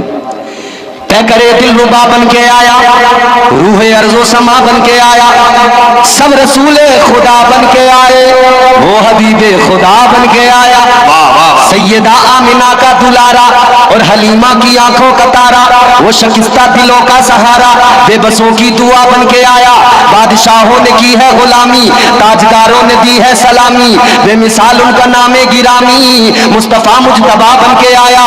दस्ते कुदरत ने ऐसा सजाया, उसने तख्लीक को रश्क आया, जिसका रुतबा किसी ने न पाया, वो खुदा की रजा बन के आया। और वो तो इस शान से आए, कहने वाले ने कहा उनके जैसा कोई कौनैन में आया ही नहीं, उनके जैसा कोई कौनैन में आया ही नहीं, आता भी कैसे जब अल्लाह ने बनाया ही नहीं। बेशक बेशक बेशक। तो हम कहते हैं मोहम्मदुर रसूलुल्लाह, मोहम्मद अल्लाह के, सारी दुनिया के मुसलमान कहते हैं मोहम्मद अल्लाह के रसूल हैं। ये तो कोई भी नहीं कहता कि अल्लाह के रसूल थे, हम कहते हैं मोहम्मद अल्लाह के रसूल हैं। तो बात क्लियर हो गई, साफ हो गई। सहाबा ने भी यही कहा अल्लाह के रसूल हैं, हमने भी यही कहा अल्लाह के रसूल हैं। इसका मतलब कल भी थे, आज भी है, और आने वाले भी कहेंगे अल्लाह के रसूल हैं। तो मतलब कल भी नबी थे, आज भी नबी है, और कयामत तक नबी। तो कल भी नबी का जमाना था, आज भी नबी का जमाना है, और सुबह कयामत तक मेरे मुस्तफा का जमाना है, सुबह कयामत तक जमाना आका का। यही तो वजह है मेरे अजीजों, अल्लाह ताला ने कुरान मजीद में फरमा दिया, परवरदिगार ने ऐलान किया, मेरा खुदा कहता है वमा कानल्लाहु लियुअज़्ज़िबहुम व अंत फीहिम। अल्लाह ने फरमाया ऐ मेरे महबूब, जब तक तू उम्मत के दरमियान मौजूद है, तेरी उम्मत पर अजाब नहीं आएगा, तेरे उम्मतियों पर अजाब नाजिल नहीं करूंगा। ऐ लोगों, अब मैं तुम्हें एक बात बताना चाहता हूँ। हम अपनी सुबह को देखें, हम अपनी दोपहर को देखें, हम अपनी शाम को देखें, हम अपनी रात को नजर डालें। सुबह को भी गुनाह करते हैं, दोपहर को भी गुनाह करते हैं, शाम को भी गुनाह करते हैं, पूरा दिन नाफरमानियों में गुजरता है, पूरा दिन गुनाहों में गुजरता है। आओ जरा उन उम्मतों का भी तज़किरा सुनो जिन्होंने एक नाफरमानी की, अल्लाह को गज़ब आ गया, अल्लाह ने अजाब नाजिल कर दिया, अल्लाह ने शक्लें बिगाड़ दी, अल्लाह ने बंदर बना दिया, अल्लाह ने चेहरे मस्ख कर दिए, अल्लाह ने खिंजीर बना दिया। एक उम्मत है, एक नबी की उम्मत है, अल्लाह ने मना किया हफ्ते के रोज मछलियां नहीं पकड़ना, हफ्ते के रोज के लिए अल्लाह ने मना कर दिया, और उधर मछलियों को अल्लाह ने हुक्म दे दिया हफ्ते वाले दिन किनारे पे जाना है, हफ्ते वाले दिन दरिया के किनारे पे पहुंचना है। मछलियां किनारे पे पहुंच गई, सारे के सारे देख रहे हैं इतनी ज्यादा मछलियां हैं, मगर पकड़ नहीं सकते क्योंकि अल्लाह ने मना कर दिया है। ऐ लोगों, इन्होंने का कोई तदबीर निकालो। क्या किया इन लोगों ने? इन लोगों ने दरिया से नाले बनाए, अपने घरों में हौज बनाए, नाले अपने घरों तक हौज तक लाए। उन नालों के जरिए इनकी ये टेक्निक थी कि मछलियां घरों में आएंगी, हौज में जमा हो जाएंगी, हफ्ते वाले दिन आएंगी, इतवार के दिन पकड़ लेंगे तो हमसे अल्लाह भी नाराज नहीं होगा, शनिचर के दिन आ जाएंगी। लेकिन अल्लाह को नाराजगी हो गई, अल्लाह को ये बात बुरी लगी, अल्लाह ने मछलियों को भी वापस जाने का हुक्म दे दिया, मछलियां भी सारी चली गई, अल्लाह का अजाब भी आ गया, अल्लाह ताला ने चेहरे बिगाड़ दिए, अल्लाह ने बंदर बना दिया। ऐ लोगों, आज के इस जलसे से जब घर पे जाना, घर पे जाने के बाद में चेहरे को आईने में देखना, शीशा उठाना, अपना चेहरा आईने में देखना, फिर अल्लाह का शुक्र अदा करना, और फिर सोचना कि मैं तो सुबह से शाम तक नाफरमानी करता हूँ, सुबह से शाम तक गुनाह किया करता हूँ, मगर मेरा चेहरा सलामत है, मेरी आंखें सलामत है, मेरा हुस्न सलामत है। ऐ लोगों, ये अल्लाह का करम नहीं तो क्या है? एक नाफरमानी उन्होंने की, अल्लाह ने बंदर बना दिया। यहाँ नाफरमानियां बराबर हो रही है, अजाब फिर भी नहीं आ रहा है। इसमें अपना कमाल मत समझ लेना, ये कमाल तेरा मेरा नहीं है, ये कमाल तो मदीने वाले मुस्तफा का कमाल है। वाह वाह वाह, माशाअल्लाह माशाअल्लाह माशाअल्लाह, सुभान अल्लाह। अगर अजाब नहीं आ रहा है तो कमाल मुस्तफा जाने रहमत का है। इस कुर्सी में ये भी बड़ा फायदा हो गया, मैं घूम के सबको देख भी सकता हूँ कौन क्या कर रहा है। तो ये कमाल मदीने वाले मुस्तफा का है। क्यों? क्योंकि अल्लाह ने वादा जो कर लिया, अल्लाह ने फरमाया वमा कान अल्लाहु लियुअज़्ज़िबहुम व अंत फीहिम। अल्लाह ने फरमाया महबूब, जब तक तू उम्मत के दरमियान मौजूद है, तेरी उम्मत पर अजाब नहीं आएगा। तो पता चल गया नबी कल भी मौजूद थे, कल भी अजाब नहीं आया, कल भी चेहरे नहीं बिगड़े, आज भी नबी मौजूद है। इसी वजह से आज भी अजाब नहीं आ रहा है। ये मुस्तफ़ा का कमाल है, ये मुस्तफ़ा की मौजूदगी का कमाल है, वरना अपने आमाल पे अगर नजर डाले तो कुछ भी नहीं हमारे पास। क्या है हमारे पास? बोलो, नाफरमानियों की सिवा क्या है हमारे पास? अच्छा मुझे एक बात बताओ, पहला नाफरमान कायनात में हजरत किबला, पहला नाफरमान कौन था? जिसने आदम को सजदा नहीं किया। बोलो, पहला नाफरमान वही था ना। अल्लाह ने फरमाया सजदा करो। परवरदिगार आलम ने फरमाया वइल कुलना लिल मलाइकति सुजुदू लि आदम फसजदू इल्ला इब्लीस। परवरदिगार ने फरमाया ए फरिश्तों, आदम को सजदा करो। सबने सजदा किया, एक ने नहीं किया, वो इब्लीस था। तो अल्लाह ने क्या किया? अल्लाह ने फरमाया तूने नाफरमानी की और मेरे पैगंबर की तौहीन की, तो नाफरमानी पे अल्लाह ने सजा क्या दी? लोगों, उसने सजदे बहुत किए थे। बोलो, अरे बात सही है नहीं? चलो जबान नहीं हिल रही तो कम से कम सर तो हिला सकते हो ना। उसने, शैतान ने किया क्या था? कोई जिना तो नहीं किया था? बोलो, शैतान ने कोई जिना तो नहीं किया था? ये उलमा बैठे, जिम्मेदारी से अर्ज करो, शैतान ने कोई जिना तो नहीं किया था? कोई उसने जुआ तो नहीं खेला था? उसने शराब तो नहीं पी थी? उसने क्या किया था? नाफरमानी। अल्लाह ने फरमाया सजदा करो, इसने नहीं किया। तो अल्लाह ने क्या क्या क्या किया फिर इसके साथ? परवरदिगार आलम ने फरमाया, रब का कुरान सुनो, अल्लाह ने फरमाया काला फखरुज मिनहा फइन्नका रजीम व इन्ना अलैका लानता इला यौमिद्दीन। अल्लाह ताला ने फरमाया ओ मर्दूद, तूने नाफरमानी की है, दफा हो जा। तूने मेरे पैगंबर की तौहीन की है, बेअदबी की है, निकल जा, दफा हो जा मेरी बारगाह से। अल्लाह ने फरमाया कयामत तक तुझ पर बेशुमार लानतें, तुझे लानती बना दिया गया, तुझे कयामत तक के लिए लानती बना दिया गया, लानतें बरसती रहेगी। ऐ लोगों, नाफरमानी की थी इसने, अल्लाह ने लानती बना दिया, अल्लाह ने निकाल दिया। इसके सजदे बहुत थे, बड़े सजदे किए थे इसने, इसकी नेकियां बहुत थी, इसके सजदे बहुत थे, मगर सारे बर्बाद हो गए। अल्लाह ने सजदों को नहीं देखा, नाफरमानी को देखा, पैगंबर की तौहीन को देखा। अल्लाह ने फरमाया दफा हो जा, निकल जा। अल्लाह ने फरमा दिया दफा हो जा, अल्लाह ने अपनी बारगाह से निकाल दिया। ऐ चार सजदे करने वालों, अपने सजदों पर ना इतराओ, जरा ये भी सोचा करो, हर दिन हम नाफरमानी करते हैं। अल्लाह एक नाफरमानी पर उसके हजारों सजदों को बर्बाद कर सकता है, तो तेरे मेरे सजदों की औकात क्या है? तेरे मेरे सजदों की हैसियत क्या है? पास पल्ले कुछ नहीं है, बस एक चीज है और उसी पे हमें नाज है, उसी पे हमें फख्र है। और वो क्या है? वो तुम्हारे मेरे दिल में मुस्तफा की मोहब्बत है, ताजदारे मदीना की गुलामी है। वाह वाह वाह, हक है भाई, हक है, जिंदाबाद, माशाल्लाह, वाह वाह। वरना बताओ इसके सिवा है क्या अपने पास? अच्छा, मेरी बात तो आप तवज्जो रखना, अभी मैं पहले जुमले पे बात कर रहा हूं, वल असर, जमाने की कसम। अभी मैं आगे बढ़ूंगा, मगर एक ज़िम्नन बात अर्ज करता हूं। जब बात यहां तक पहुंची है तो सुने, अल्लाह ताला के एहसानात बेशुमार, मगर हम करते हैं नाफरमानियां। बोलो, फिर हम क्या कहते हैं? शैतान ने बहका दिया। गुनाह किया, क्या कहा? शैतान ने बहका दिया। गुनाह किया, फौरन कह दिया शैतान ने बहका दिया। जब मेरा वक्त हो जाए मुझे इशारा दे देना, मैंने टाइम नहीं देखा, मैंने टाइम नहीं देखा। जब आप कहेंगे मैं अपनी गुफ्तगू वहीं पे क्लोज कर दूंगा। हम कहते हैं शैतान ने बहका दिया। हाँ, शैतान बहकाता है, बिल्कुल, नफ्स भी बहकाता है, बिल्कुल।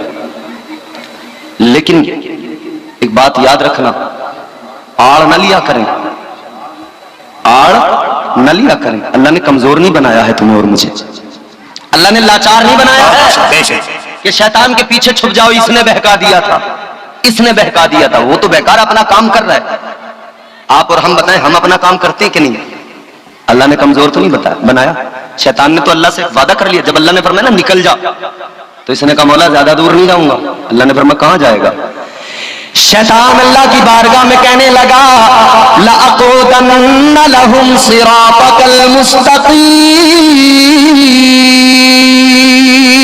कहने लगा या अल्लाह मैं जाऊंगा तो ज्यादा दूर नहीं, मैं सिराते मुस्तकीम पे जाके बैठ जाऊंगा। वो रास्ता जो तेरी तरफ आता है उस रास्ते पे बैठ जाऊंगा। तेरे बंदे जो तेरी तरफ आएंगे उनको बहकाऊंगा, जो तेरी बारगाह में आएंगे, जो नेकियों की राहों के मुसाफिर बनेंगे, उनको गुनाहों के रस्तों पे खड़ा कर दूंगा, मैं उनको बहकाऊंगा। अल्लाह ताला की बारगाह में कसम खा के कहा इसने, कहने लगा क़ाल फ़बिइज़्ज़तिका लअग़वियन्नहुम अजमईन, कहने लगा या अल्लाह तेरी इज्जत की कसम है, अल्लाह तेरे बंदों को बहकाऊंगा। कहने लगा या अल्लाह आगे से सामने से बहकाऊंगा, हमला करूंगा। कहने लगा मौला पीछे से भी बहकाऊंगा, पीछे से भी हमला करूंगा, दाईं जानिब से बहकाऊंगा, सीधी तरफ से इस साइड से भी बहकाऊंगा। कहने लगा बाईं जानिब से भी बहकाऊंगा। कहने लगा या अल्लाह चारों तरफ से हमला करूंगा, चारों तरफ से बहकाऊंगा। अब इस बात को सुनकर ये ना सोच लेना कि अल्लाह ने तुम्हें मुझे कमजोर बना दिया, चारों तरफ से शैतान बहका रहे।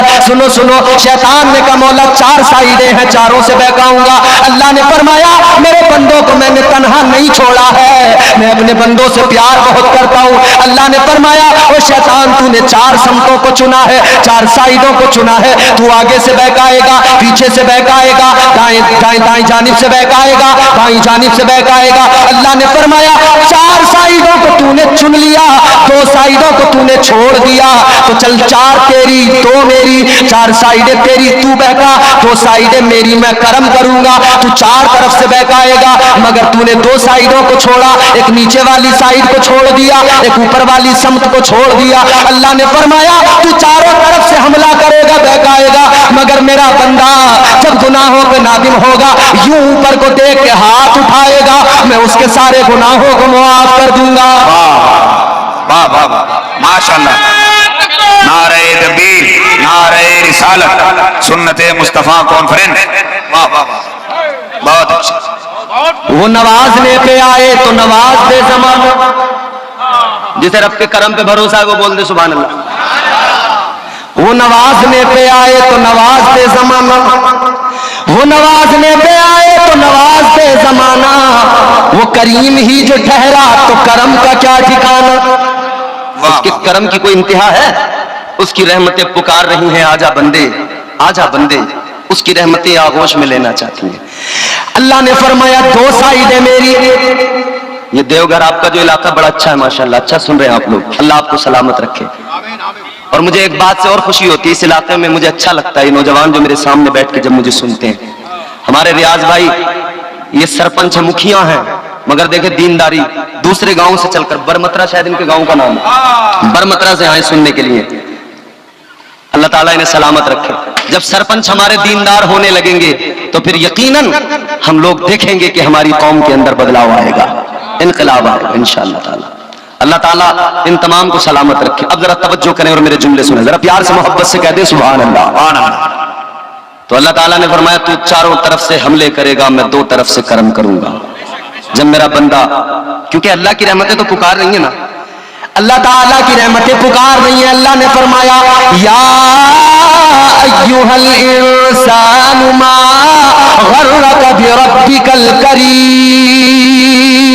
अल्लाह ताला का कुरान के तरफ पुकारता है, ओ गाफिल इंसान कहां भाग रहा है, ओ गाफिल इंसान कहां जा रहा है, आजा लौट के आजा, अपने रब की बारगाह में आजा, तेरा परवरदिगार बड़ा करीम है,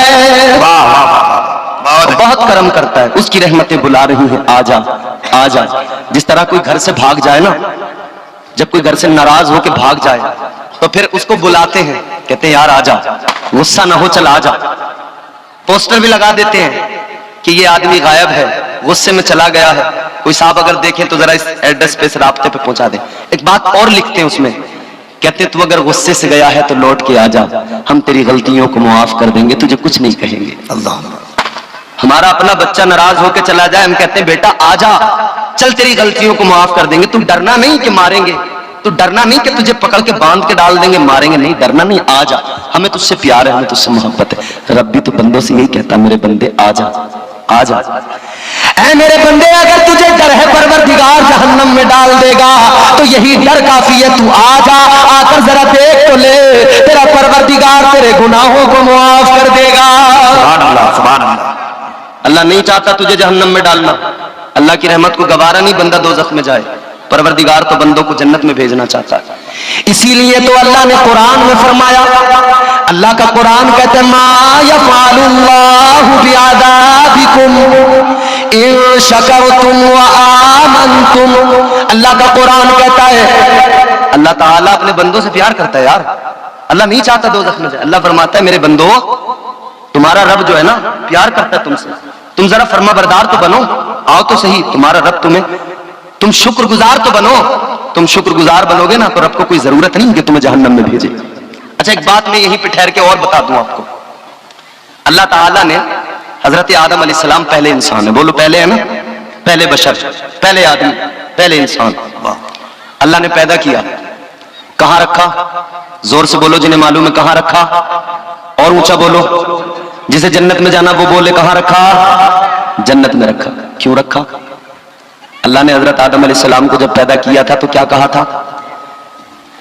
परवरदिगार आलम ने क्या कहा था जब हजरत आदम को पैदा किया था? पैदा करने से पहले फरिश्तों से कहा था, अल्लाह ताला ने फरमाया था व इज़ क़ाल रब्बुका लिल मलाइकति इन्नी जाइलुन फिल अर्दि खलीफा।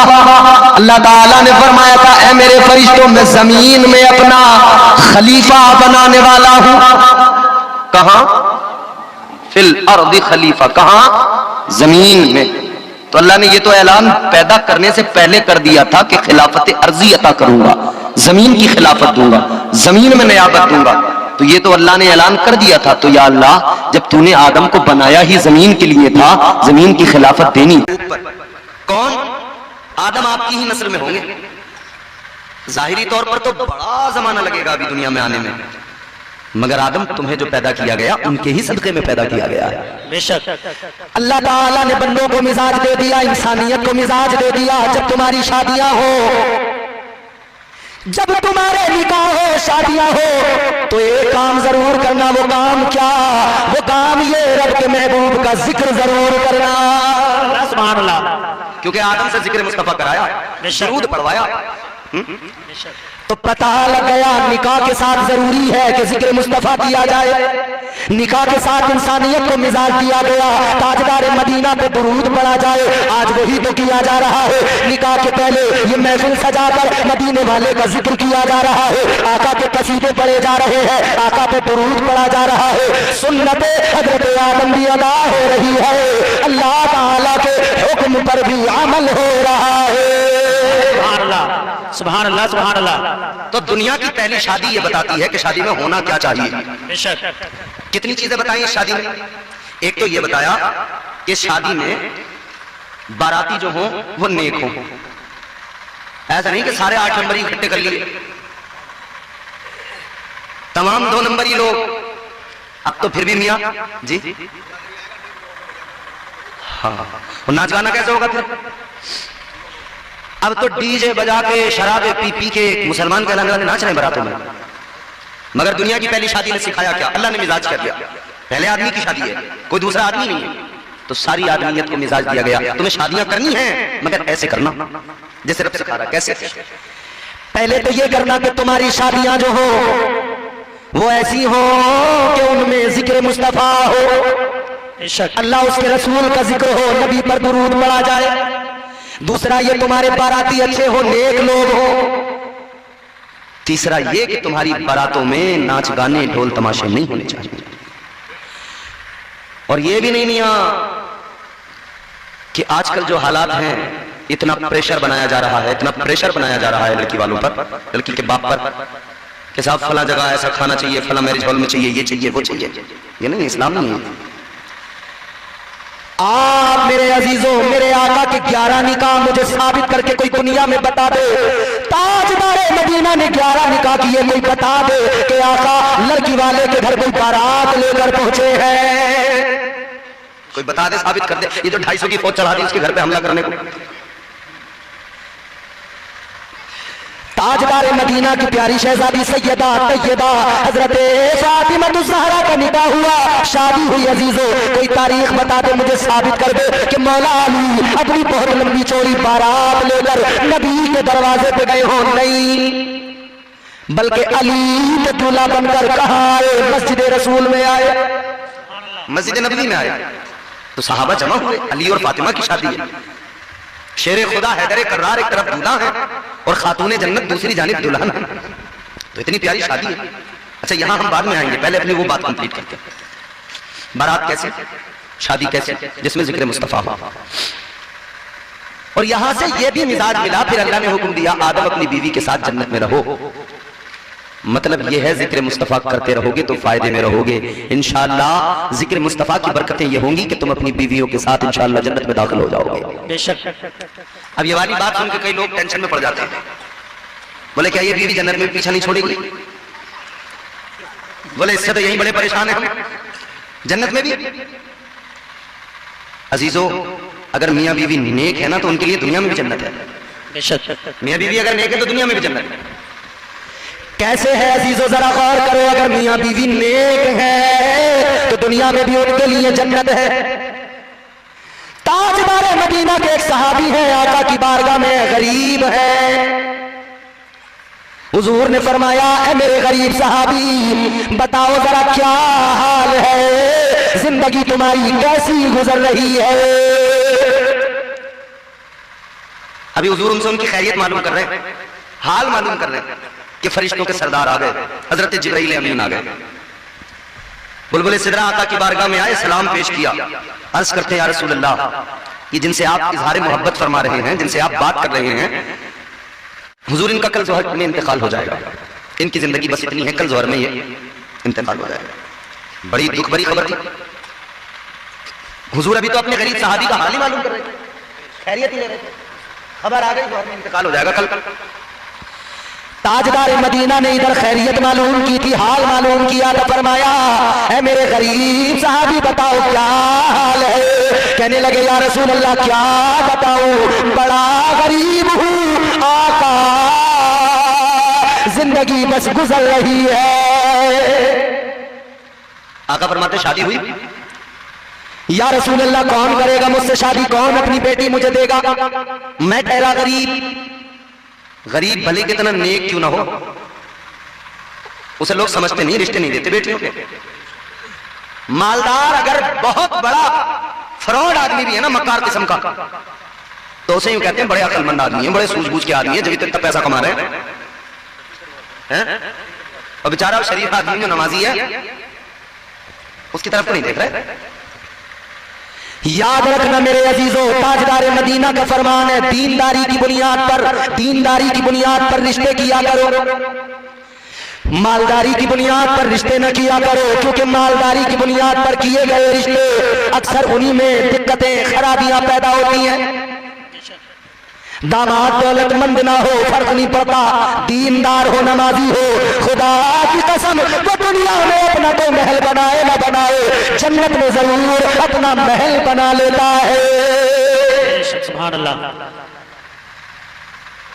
हुजूर ने फरमाया शादी, हुजूर मुझ गरीब को कौन देगा बेटी, कौन करेगा मुझसे शादी? हुजूर फरमाते हैं, अच्छा इधर फरिश्ते ने बुलबुल सिदरा ने खबर दी थी कल तो इनका इंतकाल हो जाएगा। हुजूर ने फरमाया, अच्छा ये बताओ मेरे गरीब साहबी, कोई तुम्हारी ख्वाहिश हो तो मुझे बताओ ताकि मैं तुम्हारी ख्वाहिश पूरी करूं। अब हुजूर का प्यार देखे, मोहब्बत और शफकत देखे, आका फरमाते कोई ख्वाहिश हो तो बता दो। अर्ज करने लगे, या रसूल अल्लाह आप फरमा रहे हैं तो गुलाम अर्ज करता है, आका जिंदगी बड़ी गुर्बत में गुजरी है, या रसूल अल्लाह आज तक मैंने कभी मीठा नहीं खाया। हुजूर बस ख्वाहिश इतनी अगर मीठा खाने को मिल जाए, हाय जिंदगी में कभी मीठा नहीं खाया। हुजूर फरमाते दूसरी ख्वाहिश, कहते हैं हुजूर ख्वाहिश तो ये थी, या रसूल अल्लाह ख्वाहिश तो ये थी कि निकाह हो जाता, शादी हो जाती, कोई नेक बीवी मिल जाती, जब जमाना रात को सोता तो मैं अपनी बीवी के साथ मुसल्ले पे रोता।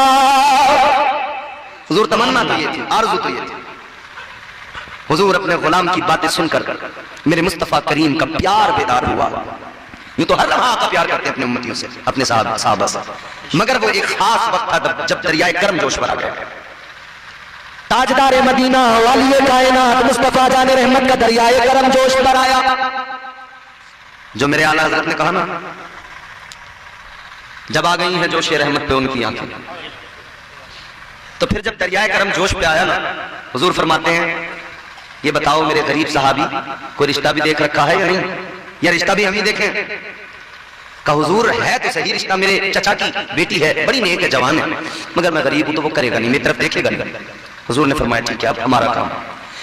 ताजदार मदीना ने हजरत उस्मान गनी को बुलाया, हजरत बिलाल को फरमाया जाओ जल्दी सहाबा को बुलाओ, उस्मान को बुलाओ। आ गए जी या रसूल अल्लाह। ताजदार मदीना ने फरमाया उस्मान ये मेरा गरीब सहाबी है, इसने जिंदगी में कभी मीठा नहीं खाया, उस्मान यूं करो इनके लिए उम्दा किस्म का मीठा बना कर लाओ। सुभान अल्लाह। मीठा बना कर लेके आओ, हुक्म दे दिया आका ने, और सहाबा को काम पे लगाया। किसी को तुम चादरें लेके आओ, किसी को तुम ये लेके आओ, वो लेके आओ, आज ख्वाहिशें पूरी करनी है, क्योंकि हुजूर जानते हैं कल इसका इंतकाल हो जाएगा। हुजूर ने इनके चचा को बुलाया, फरमाया तुम्हारी बेटी जवान है, ये तुम्हारा भतीजा है, नेक है, मेरा सहाबी है, मैं चाहता हूं तुम अपनी बेटी का निकाह कर दो। अब हुजूर फरमा रहे हैं तो इनकार कौन करे? हुजूर जैसी आपकी मर्जी। ताजदार मदीना ने फरमाया फिर जल्दी जाओ बेटी को तैयार करो, निकाह भी अभी होगा, रुखसती भी अभी होगी। सुभान अल्लाह। दरियाए करम जोश करे, आका ने फरमाया निकाह भी अभी होगा, रुखसती भी अभी होगी, क्योंकि आका जानते हैं कल मेरे गरीब सहाबी का इंतकाल हो जाएगा। आज आका अपने सहाबी की ख्वाहिशें पूरी कर रहे हैं। अल्लाह अकबर। मेरे आका ने फरमाया निकाह भी आज होगा, रुखसती भी आज होगी, उस्मान तुम मीठा बना कर लाओ। अल्लाह अल्लाह सबको काम पर लगा दिया। अभी तक सब रेडी हो गया, सब कुछ तैयारियां मुकम्मल हो गई। अब ताजदार मदीना ने अपने उस सहाबी का निकाह पढ़ा दिया। निकाह पढ़ा कर मसला ये था अब इनको घर भी चाहिए। आका ने अपने एक और सहाबी से फरमाया तुम्हारे पास में घर है एक्स्ट्रा, अगर तुम चाहो तो दे सकते हो। उसने कहा हुजूर आपका हुक्म है, सब कुछ कुर्बान है, घर दे दिया। अल्लाह अल्लाह। नबी ने फरमाया अब रुखसती करो। रुखसती हो गई, उसी मकान के अंदर पहुंचा दिया गया। दूल्हा दुल्हन दोनों पहुंच गए, सारे इंतजाम हो गए, सारे इंतजाम मुकम्मल हुए। दूल्हा दुल्हन को पहुंचा दिया, मीठा भी पहुंचा दिया गया। अल्लाह अकबर। अब ये देखो अजीजो, अल्लाह के रसूल जानते हैं कल तो इंतकाल हो जाएगा। ताजदार मदीना ने आज ही अपने सहाबी की सारी ख्वाहिशें पूरी फरमा दी। नारे तकबीर, नारे रिसालत, मसलके आला हजरत मौलाना इम्तियाज बरकाती साहिब किबला, जश्न शादी, नारे तकबीर। करते ना हुजूर अपनी उम्मत से प्यार, अपने सहाबा से प्यार। उसी वक्त सारा इंतजाम हो गया, लो निकाह भी हो गया, रुखसत। हमारे यहाँ भी कभी कभी ऐसे कोई इंसिडेंट होते हैं जब फौरी तौर पर दूल्हा तैयार करके लाना पड़ता है, मगर वो कैफियत कुछ और होती है। होता ऐसा होता है किसी की शादी की डेट रखी गई और फिर लास्ट टाइम पे बात बिगड़ गई, तो अब बोले कोई ना कोई लेके आओ, दूल्हा उसी तारीख में दिया करना है। या फिर मौके पे बात बिगड़ गई तो फिर बोले गांव में से अब ढूंढ लो जो सही हो, जल्दी से अब बात रखने के लिए, इज्जत रखने के लिए निकाल। खैर ये तो एक अलग बात है, मगर हुजूर ने निकाल दिया। अगले दिन हुजूर ने, ये रात हो गई, अगले दिन के लिए हुजूर ने वो भी इंतजाम फरमाया। मगर जब ये रात आई ना, अल्लाह, जब ये रात आई, दोनों मियां बीवी अपने दोनों साथ हैं, वो शानदार किस्म का मीठा, बड़ा उम्दा मीठा सामने दस्तरखान पर रखा। शाम का वक्त है, दस्तरखान पे सारा सामान रखा है खाने पीने का। दोनों मियां बीवी बैठ गए अल्लाह का शुक्र अदा करते हुए। बीवी भी नेक, शौहर भी नेक, बैठे हैं दस्तरखान पर। अब खाना चाहते हैं, लुकमा बना के मुंह के करीब लाना चाहते हैं कि कानों में आवाज आई, दरवाजे पर कोई आके कह रहा है मैं भूखा हूं, मुझे अल्लाह के नाम पर कुछ खाने को दे दो। साइल की आवाज कानों में आई, सहाबी ने लुकमा नीचे रख दिया। बीवी से कहने लगे बीवी ऐ मेरी शरीके हयात, आका ने हमारी शादी करा दी, मैं जानता हूं तुम नेक हो, मैं जानता हूं तुम सखी हो।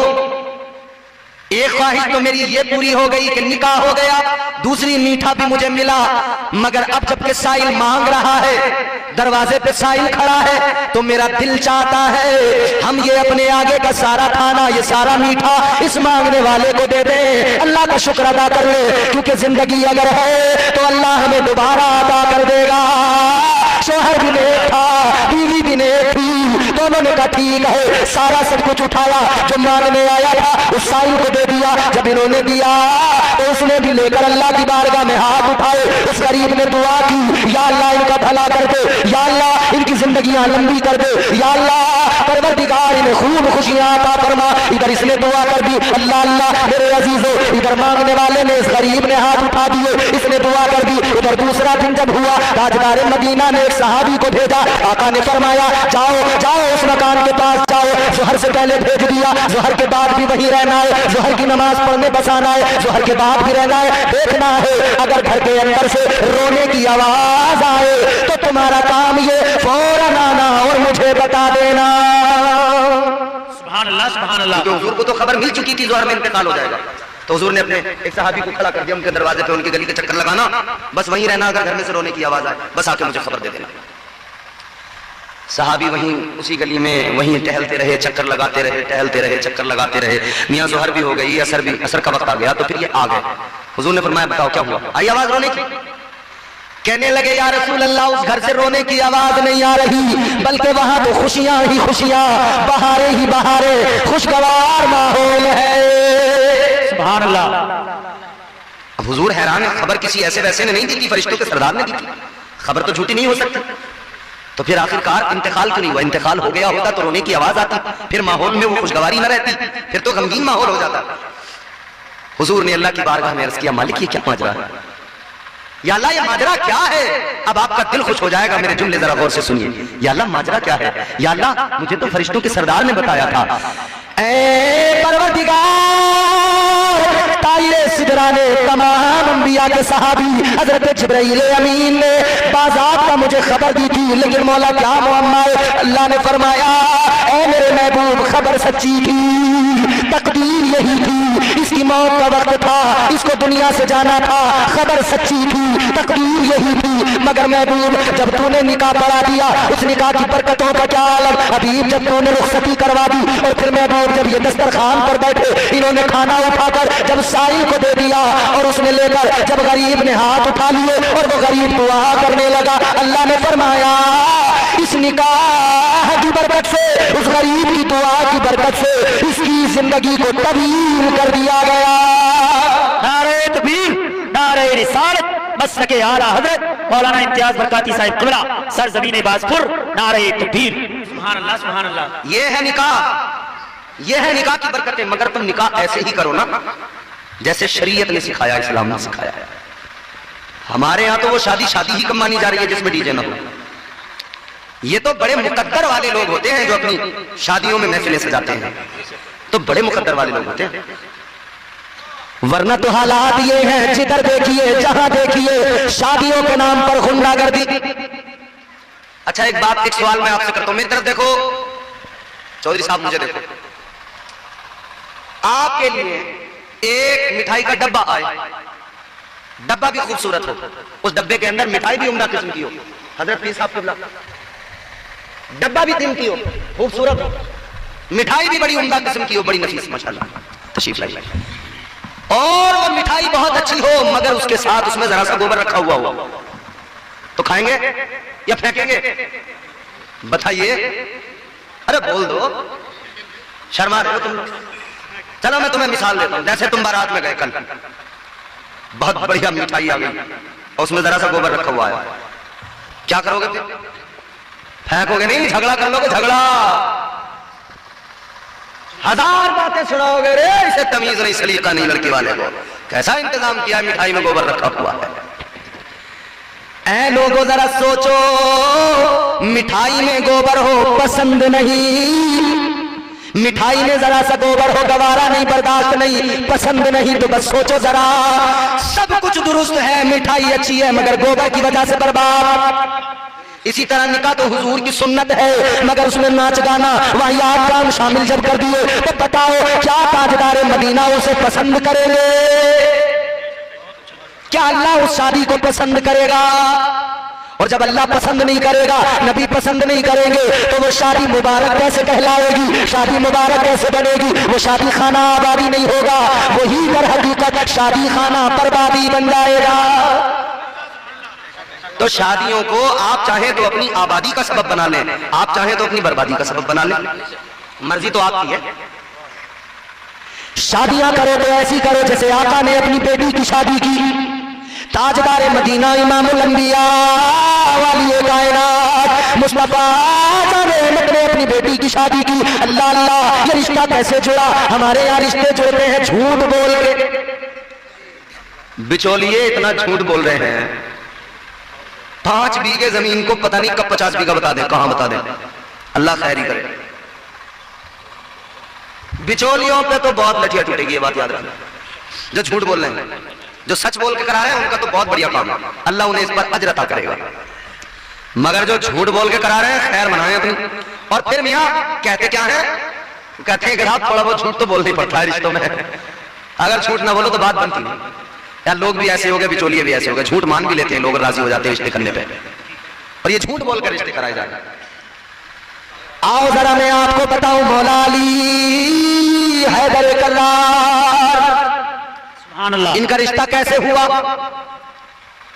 इधर नबी की शहजादी खातून जन्नत मखदूमा कायनात सैयदा तय्यबा ताहिरा हजरत फातिमतुज़ ज़हरा जवान हुई तो कई लोग ख्वाहिश रखते थे कि फातिमा हमारे निकाह में आ जाए। कई लोग ख्वाहिश रखते थे, मगर हजरत अबू बकर सिद्दीक और हजरत उमर फारूक आजम ने मौला अली को बुलाया और बुला के फरमाया, अली तुम भी जवान और नबी की शहजादी सैयदा फातिमा भी जवान, तो क्या ही अच्छा हो कि तुम हुजूर की बारगाह में जाकर रिश्ता मांग लो। मौला अली कहते अच्छा, तो इन्होंने दोनों ने तैयार करके भेज दिया, अली जाओ रिश्ता मांगो। हैदर कर्रार आका की बारगाह में पहुंच गए। मौला अली आका की बारगाह में पहुंच गए। ताजदार मदीना की बारगाह में पहुंचकर अब बोलते कुछ नहीं, आंखों में आंसू आने लगे।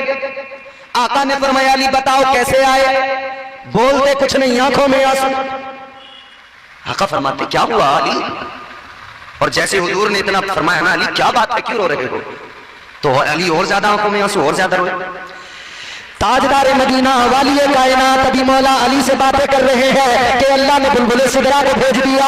हजरत जिब्राइल अमीन आ गए, अर्ज करने लगे, या रसूल अल्लाह, अल्लाह ताला ने फातिमा का रिश्ता अली के साथ आसमानों में कर दिया है, आका आप जमीन पर कर दीजिए। सुभान अल्लाह, सुभान अल्लाह। अब मेरे हुजूर ने अली को देखा, फरमाया, अली रिश्ते के लिए आए हो? जी या रसूल अल्लाह। आका ने फरमाया, अली अगर तुम रिश्ते के लिए आए तो रोने की वजह क्या? मेरी बात सुनो, कुत्ते तो रोज रोएंगे, क्या सुन रहे हो? कोई नया काम है? एक एक बात मेरी गौर से सुन लो, बहुत जल्दी तकरीर खत्म कर दूंगा, फिर पता नहीं कब मौका मिला तुम्हारी हमारी मुलाकात कब होगी, अल्लाह बेहतर जानता। जिंदगी रही, जिंदगियों का भरोसा कोई नहीं है भैया। आका ने फरमाया, जब रिश्ता मांगने आए थे तो रिश्ता मांग लेते, आंखों में आंसू क्यों? रोए किस लिए? अली अर्ज करते हैं, या रसूल अल्लाह, रोया इसलिए कि सबके रिश्तों की बात करने या तो उनका बाप आता है या उनकी माँ आती है। आका, न मेरी माँ दुनिया में न मेरे वालिद दुनिया में, इसलिए मैं रोया। मेरे माँ बाप होते तो आज रिश्ते की बात करने मैं ना आता, बल्कि मेरे माँ बाप। हुजूर इसलिए रोया। हुजूर ने फरमाया, अली क्या है तुम्हारे पास? क्या है तुम्हारे पास? या रसूल अल्लाह कुछ भी नहीं है। कुछ तो होगा, कुछ तो होगा। या रसूल अल्लाह 3 चीजें हैं मेरे पास। क्या? एक है घोड़ा जिससे बैठकर मैं जंग में जाता हूं, जिस पर सवार होता हूं। एक है तलवार जुल्फिकार, और एक मेरे पास में जिरा। जिरा मतलब लोहे की खूद जो अपने जिस्म पर फौजी पहनकर अपने जिस्म को वार से बचाते थे सामने वाले के। जंगी लिबास में आपने देखा होगा, पहले जरा मुश्किल होता था समझाना इन चीजों को, अब समझ लेते हैं हमारे नौजवान, क्योंकि अब इन्होंने बहुत देखे ना सीजन उस्मान के और अरतुल गाजी की बहुत देख ली है, अब इन्हें सारी ड्रेसें पता चल गई। तो वो जिरा जो जिस्म को वार से बचाती है, तलवार के हमलों से बचाती है। कहा, या रसूल अल्लाह ये 3 चीजें हैं। हुजूर ने फरमाया, घोड़े की आपको जरूरत है क्योंकि आप जंगजू आदमी को मुजाहिद हो, ये आपकी शान है। तलवार अली ये तो तुम्हारे लिए जरूरी है, मुजाहिद आदमी हो, जिहाद में इसकी जरूरत है। जिरा, आका फरमाते हैं, अली तुम्हें इसकी जरूरत नहीं है। क्यों? आका ने फरमाया, अली तुम शेर खुदा हो, किस मां ने जना है वो लाल जो मैदान जंग में तुम पे हमला करे और उसकी तलवार तुम्हारे जिस्म को छू जाए। अली तुम्हें इसकी जरूरत नहीं है। खुदा के शेर को इसकी क्या जरूरत है? इसकी जरूरत नहीं है। जी या रसूल अल्लाह हुक्म फरमाए। आका ने फरमाया, काम करो अली, ये जिरा लेके जाओ बाजार में, इसको बेच दो। मौला अली ने ज़रा उठाई, बाजार पहुंचे, बेचने के लिए खरीदार कौन मिला? हजरत उस्मान गनी। वो उस्मान गनी जिन्हें ज़ुन्नूरैन का खिताब मिला, मेरे आका ने एक के बाद दीगर 2 बेटियां उनके निकाह में दी। तो ये मौला अली के साड़ू भी होते हैं। उस्मान गनी मिले, अली क्या मामला है? कहते ये ज़रा बेचना है। हजरत उस्मान गनी ने देखा, अच्छा निकाह की तैयारियां हैं जी, कलाओ मैं खरीदता हूँ। कीमत तय हुई, 300 दिरहम में खरीद ली, कीमत अदा कर दी। कीमत अदा कर दी, मौला अली ने कीमत ली, चल दिए। जब मौला अली जाने लगे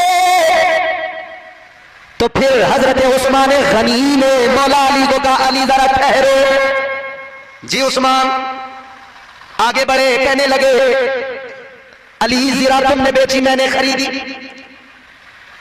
ये तो हो गया मुकम्मल। मगर अब सुनो अली, ये ज़रा उस्मान आपको अपनी तरफ से तोहफा दे रहा है, ये ज़रा कबूल फरमाइए। हजरत उस्मान ने वो ज़रा मौला अली को वापस लौटा दी। ये आपस का प्यार भी है।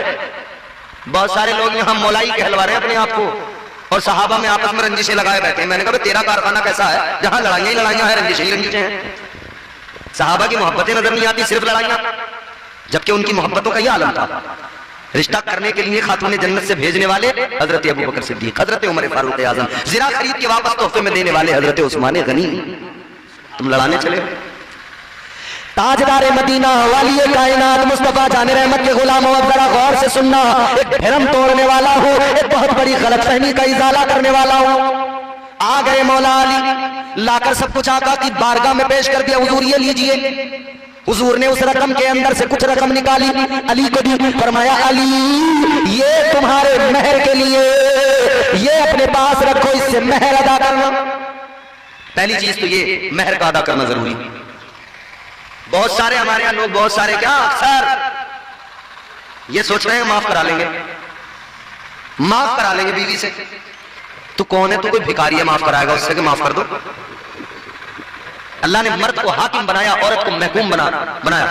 अगर मर्द औरत से कहना माफ कर दो मेहर, और औरत ने, मेरी माँ बहनें बैठी दूर से सुन लो, मेहर हक है तुम्हारा, कोई दुनिया की ताकत तुमसे वो हक नहीं छीन सकती, क्योंकि वो हक अल्लाह ने अता किया है, मुस्तफा जाने रहमत ने अता किया है।